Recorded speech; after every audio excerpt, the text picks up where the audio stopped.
Well, greetings, ladies and gentlemen. You're listening to It's Covered, the insurance podcast, because if you think that insurance is boring, you are not doing it correctly. My name is Paul. I'm Mel. So, I had an exciting weekend. Nice. Actually, a week ago. We are recording a little bit in advance, and so a week ago, over the weekend, I got to go see one of my most anticipated films of the year. And I know it's one of your most anticipated films of the year. Yes. Mission Impossible Fallout. Great series. Yeah. But you didn't get to see the movie. No, I didn't. That's going to make things really awkward because we're going to talk about it. So you're going to do spoilers. No spoiler warning on this. Good. For those who are new to the podcast, we occasionally do this series that we call Is That Covered? I got distracted there because something popped up on my computer. It wants to restart the computer. So we're going to pause for just a second and snooze that. Yeah, just tell it no. Yes, no, I don't want to restart the computer. I'm recording a podcast. Can't you see that? That's right.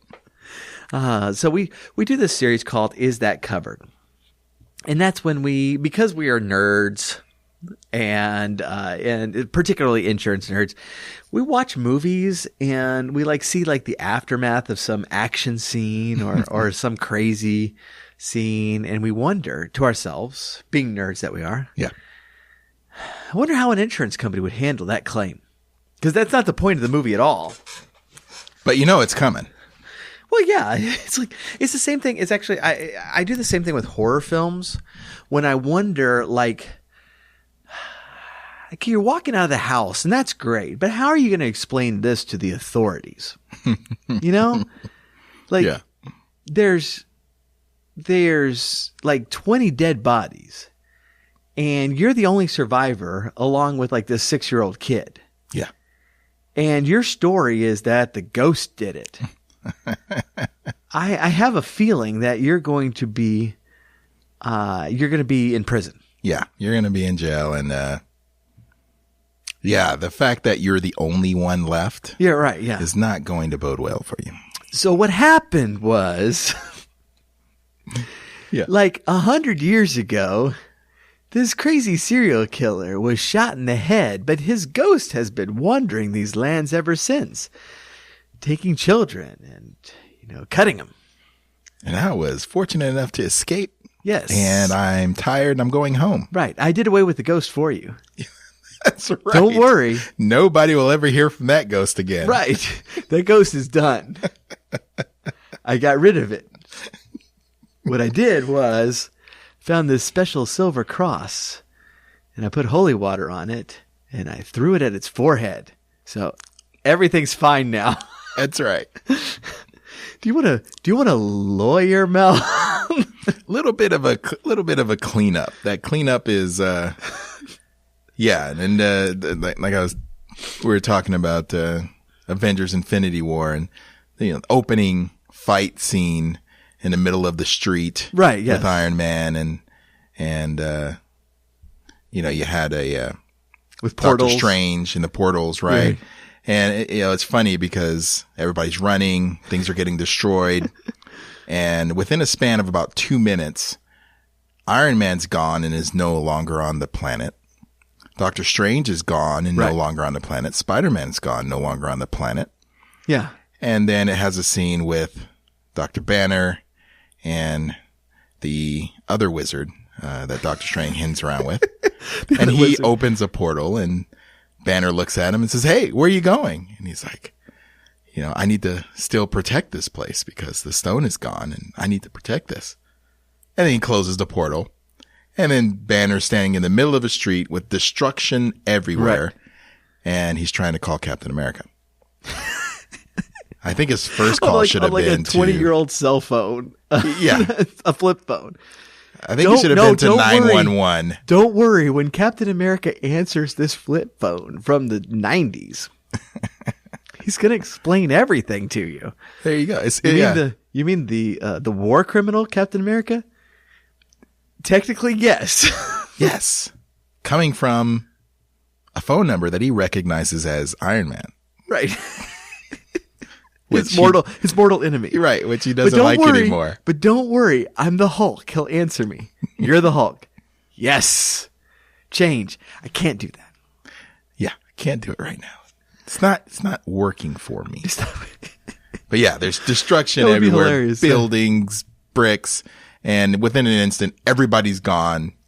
And I'm just thinking, man, that cleanup crew has to be pissed.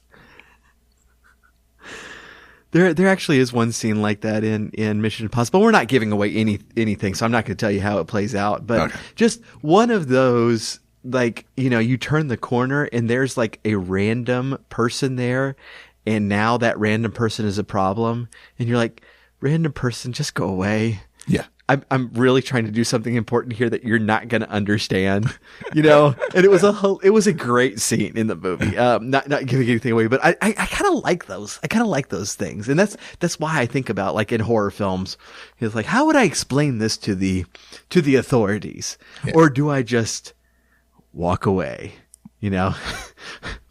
Mum's the word. Throw all identification out the window. That's right. Start over in life. But yeah, so yeah, that's kind of the concept behind this series. We're trying to, kind of imagine ourselves as the adjusters who are coming to a scene, afterwards and trying to piece things back together. And how do we cover these things, these weird things that happen only in movies, and get that out? So, for anybody who has seen the preview for Mission Impossible, lo and behold, there are car chases. Yeah. In the movie. Again, not spoiling anything. We all knew there was going to be a car chase in the movie. In the first one, there was a train and helicopter chase in a tunnel. It was pretty amazing. Yeah. Kind of set the bar pretty high. But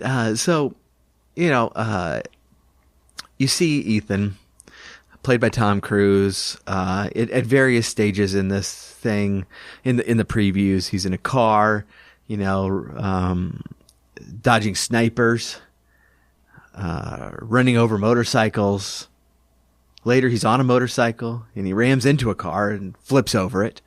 Just various stuff that's going on in this. And the sequence in the movie is going to leave. If you haven't seen it, oh my goodness, that whole sequence is pretty spectacular. But needless to say, there's a lot of destruction left behind at the end of all of this. And so we're going to talk about this kind of generally. Some of it is destruction made by parties engaged in illegal activity and trying to escape from the authorities during said illegal activity and ramming into things as they go. And then some of the damage is caused by the authorities chasing the people doing the illegal activity. And so that's kind of the category that we have to work with. So first things first, I'm going to put you on the spot. We have not discussed the outline of this episode at all. Nope. I just said, we're going to do Mission Impossible. And you were like, I haven't seen Mission Impossible. And I'm like, don't worry. I'm not going to put you on the spot. Now I'm going to put you on the spot. Here it comes. So first of all, Mel, you are driving around the streets of Paris, as you are apt to do. Yeah. And someone engaged in illegal activity runs a red light, runs a stop sign, drives off a sidewalk, down a staircase, and smashes into your car. Is that person's insurance going to cover the damage to your car? Well, I should hope so. I don't know the situation. They going to? I don't know the situation. If the car is stolen, then no, it will not. Yeah. If the guy works for some secret government agency, probably not. Probably not. I mean, the operative words, like, in every Mission Impossible movie is, if you are caught or compromised, we will disavow you. Right. And so then, you ask for his insurance and, that's not going to happen because there is none. So you're going to rely on your uninsured motorists. Exactly. Yeah. And that's the main point. People engaged in illegal activity, that's not covered. Mm-hmm. And when we say illegal activity, there is a distinction. There are. It's not a blanket illegal activity like I'm going 1 mile per hour over the speed limit, therefore the claim is denied because that's illegal. That's not what we're talking about. It's not what we're talking about when even like driving while intoxicated. Yeah. Causing damage is most often covered by insurance in that case. What we're talking about is like fleeing police, stealing cars, that sort of thing. And that's exactly what is going to come up.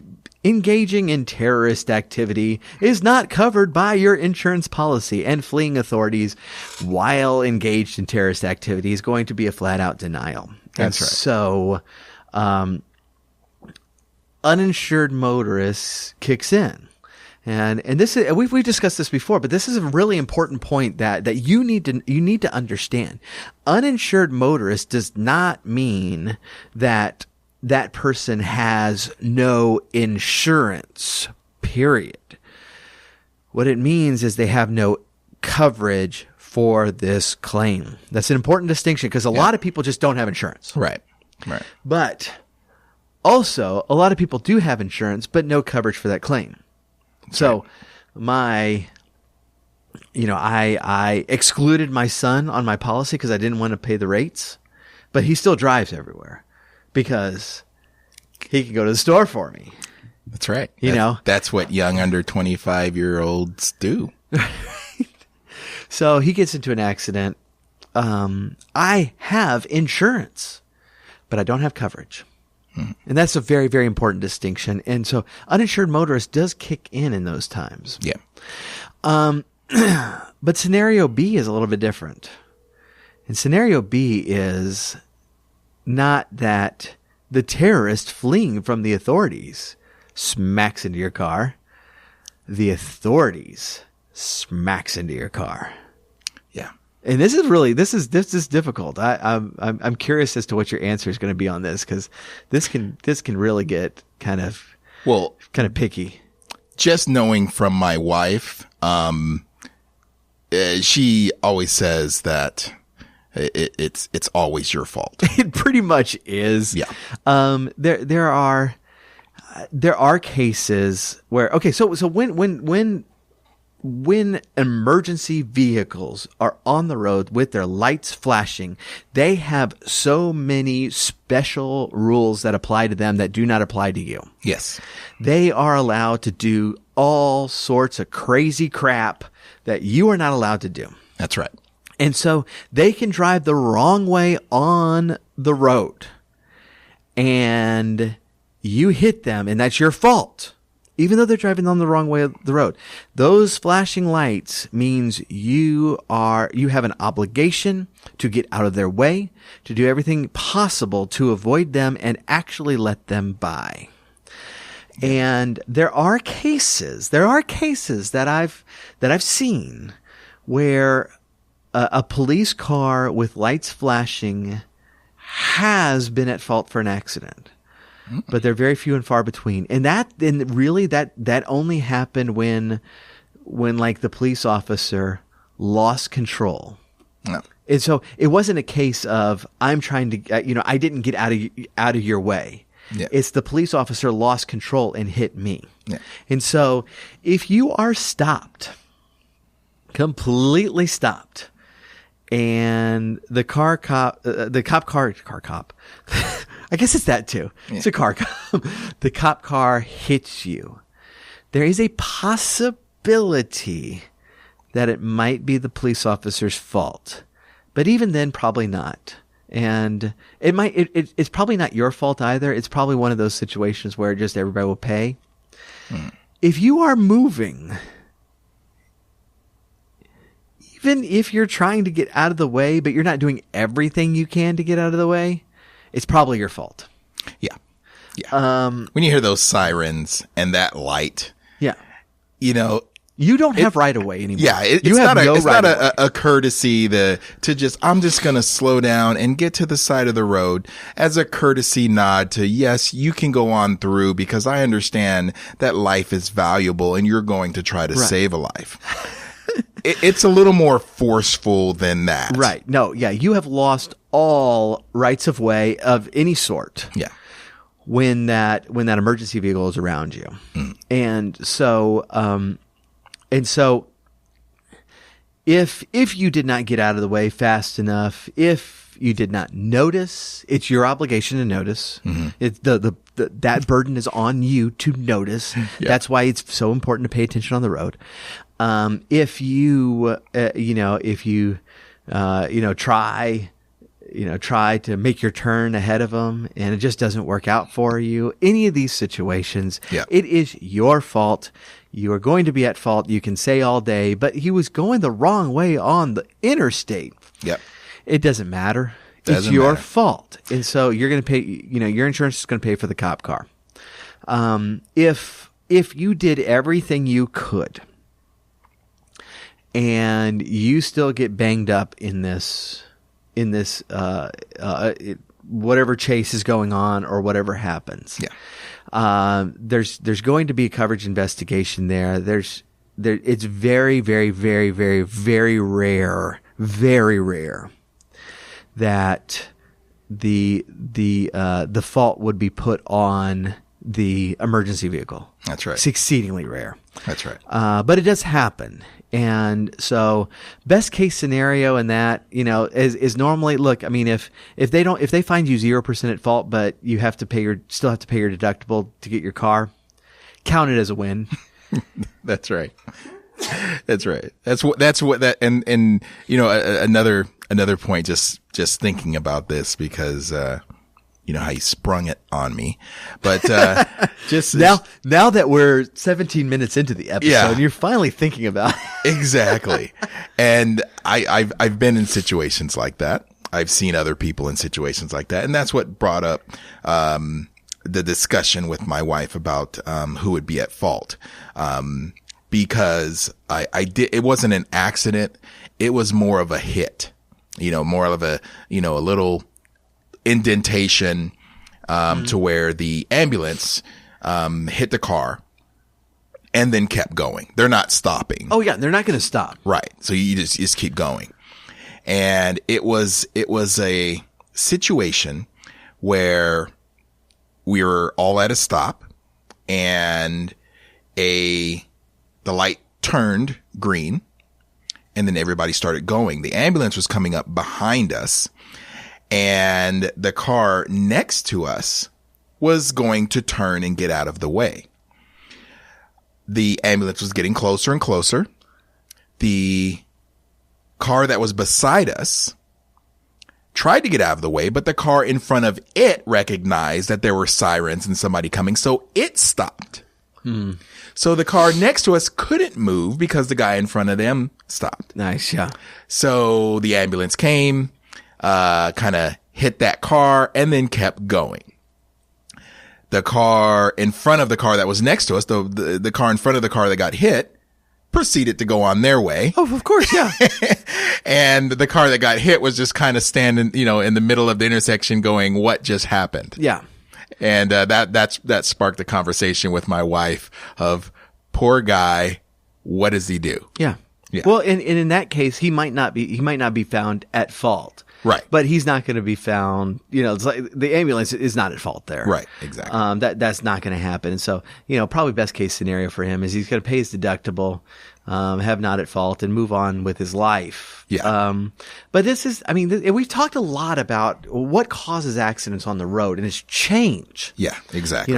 Most of us, from an early age, most of us can drive on a straight road, with clear weather and no other cars forever. Yeah. At a very high rate of speed and be totally fine. Yeah. Change is what causes accidents on the road. And what makes these situations dangerous is because the amount of change that is packed into a very very short period of time in a short space. It's like when every car on the road is now trying to make a path, and you're trying to do your best, but some other cars are not cooperating with you. All this stuff is happening. That's what makes those situations so dangerous. And so we really need to be very aware when emergency vehicles are coming, are upon us. Yeah. Once you start hearing those sirens and I don't know for everybody, but for me, it's like, for the first few minutes, it's like, I have no idea where this is even coming from. So I'm looking down every single street, know, and, but look for that car because, you're going to need to get out of its way if you are in its way, and you want to make that as smooth and early as possible because waiting for the last second is going to cause problems. Yeah. Change is definitely the culprit. Here, I know it. Yeah. And also, to just add to that, it was funny, whenever I was learning to drive when I was younger, my dad would put me behind a wheel before I should be behind the wheel, but he would do it whenever we'd go see my grandmother. My grandmother lives in North Carolina, so from Texas to North Carolina. Mm-hmm. My dad would drive. Sometimes he'd be tired. It's a long drive. And plus we'd leave after he'd get off work or something. But in the days of, when you had paper maps, he would look and there was a freeway and a lot of miles of straight, no change. And he'd pull over and put me behind the wheel and tell me to wake him up when something changes, something happens. So I thought I was great because I thought I was the best driver. I can stay between the lines. We're going 65 or something. I'm staying between the lines. I can do this. I've been driving for 3 hours. Well, there was no change. I was going straight, maybe a little turn here and there as far as bends, but, and then of course, when it started coming up on a city, I started seeing signs. Here comes the change. Wake up, Dad. Right. Time to hand it over. Yep, exactly. But of course, I'm old, and that was a long time ago, and a little bit different than today. That was the days before airbags and seatbelt laws. So there you go, just to let you know how long ago that was. Okay, so I'm going to ask this. I haven't asked you this, but like when I was growing up, like. First of all, I think I remember the first seatbelt law coming through Texas, and it was front seat only. Mm-hmm. But I never wore a seatbelt in the back seat. Never did. Ever. Never did. Yeah, and and we even thought about it because normally we had like the bench front seats. Mm-hmm. Actually, everything was a bench seat. Right. And just the thought was if we get into an accident, I'm gonna bump myself into that bench and stay kind of where I was. And that, that was the thought process. Yeah. And now it's like, it's just the whole culture has changed very quickly on that, where it's like everybody must buckle up now. Yeah. You must wear a seatbelt and, and with most things, you got people to comply because of consequences of not doing it. Yeah. So a lot of people complied. But just were the people in, no spoilers, but were the people in Mission Impossible wearing their seatbelt? Well, not always. Okay. Now, okay. So the one scene from the trailer where Ethan is riding a motorcycle and he's looking behind him, and then he looks in front of him just in time for a car to come right in front of him. Yeah. And he hits that car and soars over the car. Yeah. Now that was a motorcycle. Obviously, that's a little bit different, but yeah, this is the kind of thing that happens in this movie. Oh, yeah. And so yeah, those kind of situations, that's one where, hopefully you have insurance to cover that sort of thing. And, if that does happen, don't get too mad because you don't want to have any road rage. against the secret agent spy that can fight. Yes, and they definitely can fight. We saw a lot of that in the movie. For those of you, there's a lot of fighting in the movie. A lot of fighting. That's right. Cool. I could just see them, have the Texas driver, road rage, get out, start yelling, "What are you doing? I had the right of way. I'm filming this," and just have Ethan make him eat it or something.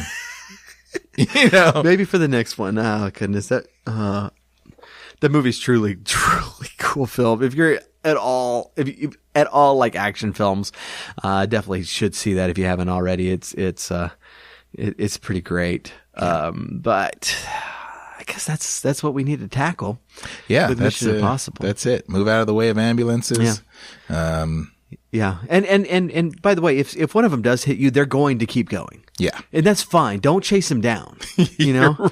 Just, look, I mean, if you think it was their fault, and most of us do when we get into an accident, it's the other person's fault. But if you think it was their fault, just go to the police station later and explain where you were and when it happened. They'll have record of whoever was driving in that area with their lights on at that time. They'll figure it out for you. Just don't go chasing them, Right. You show up at the very end where there's 5 cops and they're having a shootout with somebody. And you're like, "Excuse me, sir, sir, you hit my car a few miles back and then you fled the scene.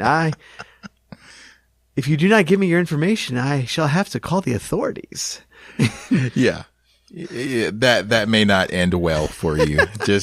just a little FYI. Right. And, yeah, that's, the authorities are like, you explained it right. The authorities they're on different rules. Exactly. When it comes to things like that. Cause then I was also just thinking of another movie I saw where they, held out their badge and they're in hot pursuit and proceeded to take the gentleman's vehicle because they needed it to continue the pursuit. And he ended up, of course, not caring that wasn't his car and didn't scratch up the vehicle too bad, but enough to, if the guy gets his car back, he's going to wonder what happened. But that is a different situation for a different episode. That's a different episode. There you go. But until then, we really appreciate you joining us. We really have fun doing these types of episodes, so we probably will again in the future. But we really do thank you for tuning in every Monday, and we hope you have a great week. And do check us out on Facebook and on our website, and we'll continue the discussion there. In the meantime, thank you for listening. Yep. Bye-bye.